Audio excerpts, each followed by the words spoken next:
नमस्कार, मी प्रियंका. दिवसभरात काय मोठ्या घडामोडी घडतायत पाहणार आहोत. सुरुवात करूया हेडलाईन्सने. हेडलाईन्स प्रायोजक राम बंधू चिवडा मसाला आणि चकली मसाला.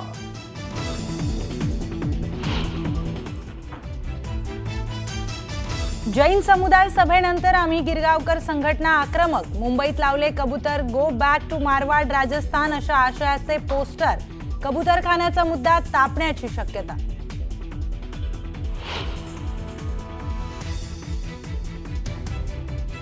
मुख्यमंत्री देवेंद्र फडणवीस आज दिल्ली दौऱ्यावर. भाजप केंद्रीय निवडणूक समितीच्या बैठकीला लावणार हजेरी.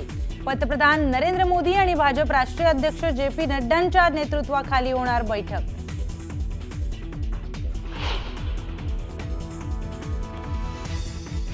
भाजपमध्ये येण्यास इच्छुक असलेल्यांना पक्षात घ्या. कोकण ठाणे विभागाच्या बैठकीत वरिष्ठ नेत्यांचे आदेश. स्थानिक निवडणुकीसाठी भाजपची रणनीती ठरली.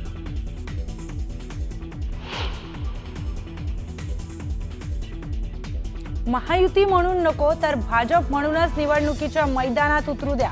भाजप कार्यकर्त्यांची मुख्यमंत्र्यांकडे मागणी. तर अंतिम निर्णय जिल्हा पातळीवर घेणार मुख्यमंत्र्यांची माहिती.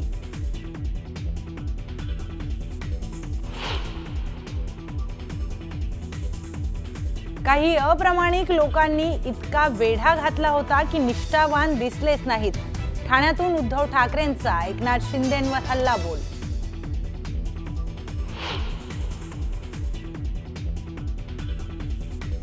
कर्जत जामखेड मतदारसंघात प्रचार सभेत सचिन घायवळ होता. आरोहित पवारांचे आरोप. तर सगळे काचेच्या घरात राहतात. अजितदादांनी पुतण्याचे टोचले कान.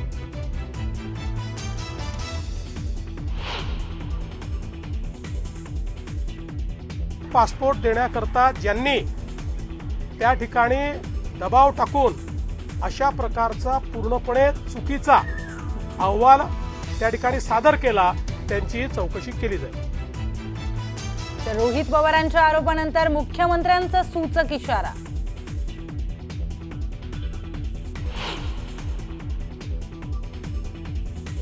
मुंबईतील महानगरपालिकेच्या मराठी शाळा बंद पाडण्याचा घाट घातला जातोय. मराठी भाषा अभ्यास केंद्राचे प्रमुख दीपक पवारांचा आरोप. मराठी शाळांचं सरसकट इंग्रजीकरण सीबीएसईकरण केलं जात आहे असा दावा.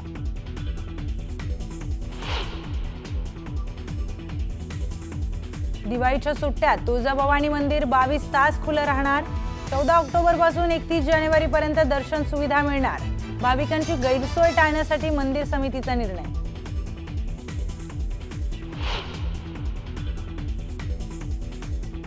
पाकिस्तान आणि अफगाणिस्तानच्या सैनिकांमध्ये चकमक. तालिबानी सैनिकांच्या हल्ल्यात पाकचे 12 जवान ठार. पाकच्या 2 चौक्यांवर अफगाणिस्तानचा कब्जा.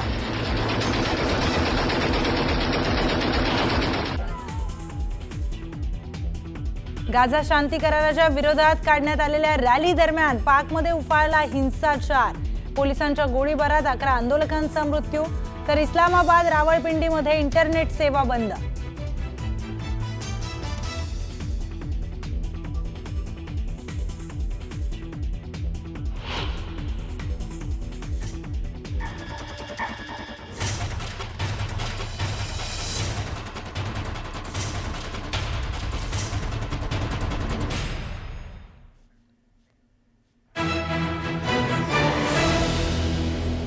नमस्कार, मी प्रियंका लाठी. आपण पाहताय न्यूज 18 लोकमत. बातमीपत्राच्या सुरुवातीलाच बातमी अतिशय महत्त्वाची आहे. स्थानिक स्वराज्य संस्थांच्या निवडणुकीसाठी भाजपची रणनीती ठरली आहे. महाविकास आघाडीच्या स्थानिक पातळीवरील बड्या नेत्यांना भाजपची दारं ही खुली करण्यात आली आहेत. भाजपमध्ये येण्यास इच्छुक असतील त्यांना पक्षात घ्या, मात्र आपल्या कार्यकर्त्यांवर अन्याय होणार नाही याची खबरदारी घ्या, अशा सूचना भाजपच्या वरिष्ठ नेत्यांनी दिल्यात. कोकण आणि ठाणे विभागाच्या बैठकीत मिनी विधानसभेमध्ये यश मिळवण्यासाठी भाजपची ही नवी रणनीती ठरली आहे. त्यामुळे आगामी काळात वसई विरार, नवी मुंबई, ठाणे आणि सिंधुदुर्गमध्ये भाजपात जोरदार इन्कमिंग होण्याची देखील शक्यता वर्तवण्यात येते. तर आगामी काळात भाजपमध्ये जोरदार इन्कमिंगची शक्यता आहे, कारण भाजपनं तसे दारच खुले केलेत. स्थानिक निवडणुकीसाठी भाजपची ही नवीन रणनीती ठरली आहे. ज्यांना कोणाला भाजपमध्ये यायचं असेल ते भाजपमध्ये येऊ शकतात असं म्हणत भाजपनं बड्या नेत्यांसाठी भाजपची दारं खुली केली आहेत.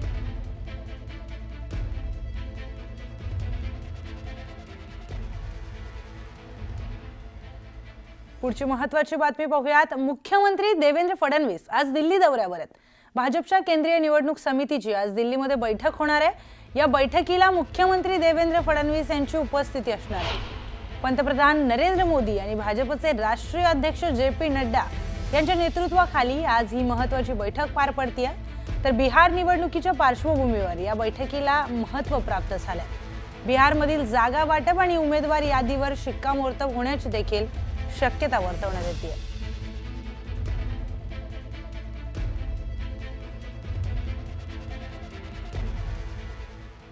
तर भाजपच्या बैठकीत नेते आणि कार्यकर्त्यांनी महायुती म्हणून नको तर भाजप म्हणूनच निवडणुकीच्या मैदानात उतरू द्या अशी मागणी मुख्यमंत्र्यांकडे केली आहे.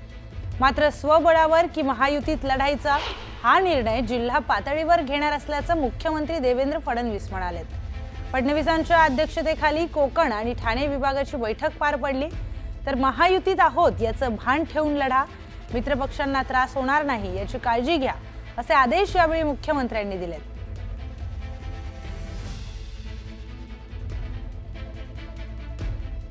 तर मुख्यमंत्र्यांच्या नंतर आता उपमुख्यमंत्री एकनाथ शिंदेंकडून प्रभागनिहाय आढावा घेण्यात आलाय. यावेळी शिंदेंनी पदाधिकाऱ्यांना काही सूचना केल्यात. अंतर्गत हेवे दावे ठेवू नका, एकत्र काम करा, आपली कामं लोकांपर्यंत पोहोचवा, लोकांच्या समस्या सोडवून त्यांची कामं पूर्ण करा असे आदेश शिंदेंनी पदाधिकाऱ्यांना दिले आहेत.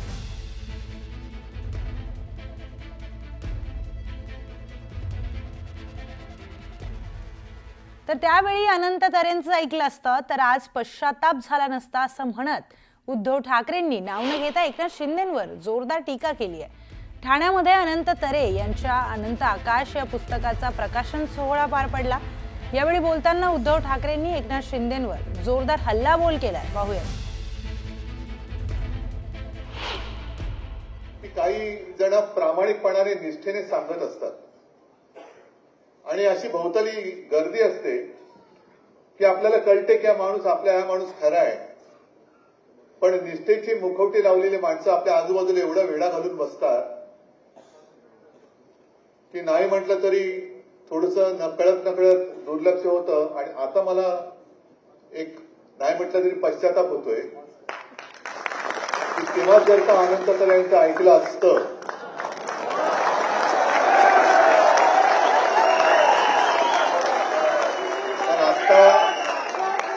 जरा कुठे गळ्याची येता म्हटल्यानंतर अमित शहाच्या चरणी घालील लोटांगण करून वाचवा म्हणून हंबरडा फोडणारी माणसं दिसली नसती. तर या भ्रष्टाचाराविरुद्ध येत्या सोमवारी आपण मोर्चा काढतोय आणि या मोर्चामध्ये मला अभिमान आहे की आपल्यासोबत इतर पक्ष सुद्धा आहे आणि विशेषतः मनसे सुद्धा आहे. कारण शेवटी आपल्या मुलावरती कोण येत असेल आपण भांडत राहायचं मग शत्रू हवेत कशाला. आपणच जर का आपले शत्रू होणार असू तर शत्रू आपल्याला बाहेरचे कशाला पाहिजे, घरातले शत्रू आहेत ना. त्याच्यामुळे आता हे घरातलं शत्रुत्व सगळं बंद करा.